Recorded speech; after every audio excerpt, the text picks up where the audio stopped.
Salut les gars, bienvenue dans cette nouvelle vidéo. Aujourd'hui je vous présente notre système Bacan EVA. C'est un nouveau procédé de rangement avec cette fois-ci, au lieu d'avoir des boîtes rigides, des boîtes complètement souples. Sachez d'ailleurs, si vous êtes un mania du rangement, d'abord que vous serez les bienvenus pour m'expliquer comment on fait.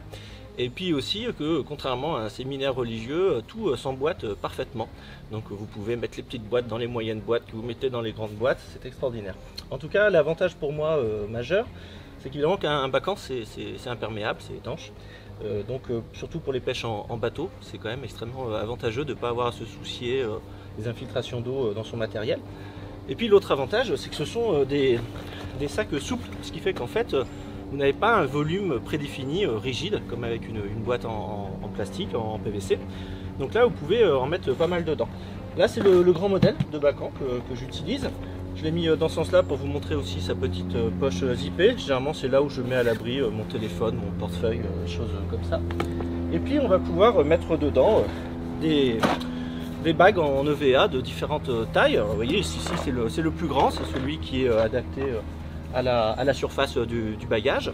Ici j'ai mis par exemple en vrac tous mes leurres line screw désarmés, comme ça ils ne se mélangent pas, ils ne sont pas abîmés avec les tripes. Et puis dedans il y a des boîtes où on va trouver les armements justement, les choses comme ça. Il y en a même un ou deux qui sont encore sous packaging. Donc je peux mettre ça sur le fond du bacan. J'en ai un autre avec des leurres souples en vrac, pareil, non montés, mais pas line screw que je vais mettre par-dessus.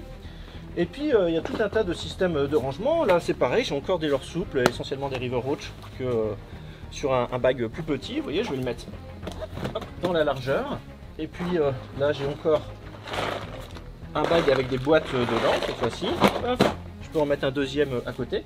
Et puis il y a ces modèles tout en longueur qui peuvent aller, voilà, comme ceci, se positionner les uns à côté des autres. Vous voyez, ce que j'arrive à ranger, c'est complètement fou. Pourquoi? Parce qu'en réalité, je vais vous montrer, là, vous voyez, on voit que j'arrive à la surface.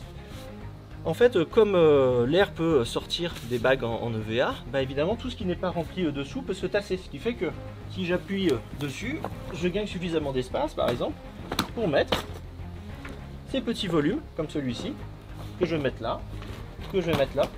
Et quand je vais refermer, et ben, ça va se compresser. Vous voyez, ici, par exemple, j'ai encore un petit sac en EVA rempli de rattle trou shad que j'installe là. Alors on voit, ça dépasse, mais comme évidemment tout n'est pas rempli dans les boîtes dessous, je n'ai aucune difficulté à fermer. Voilà, tac, et je suis prêt à partir pêcher.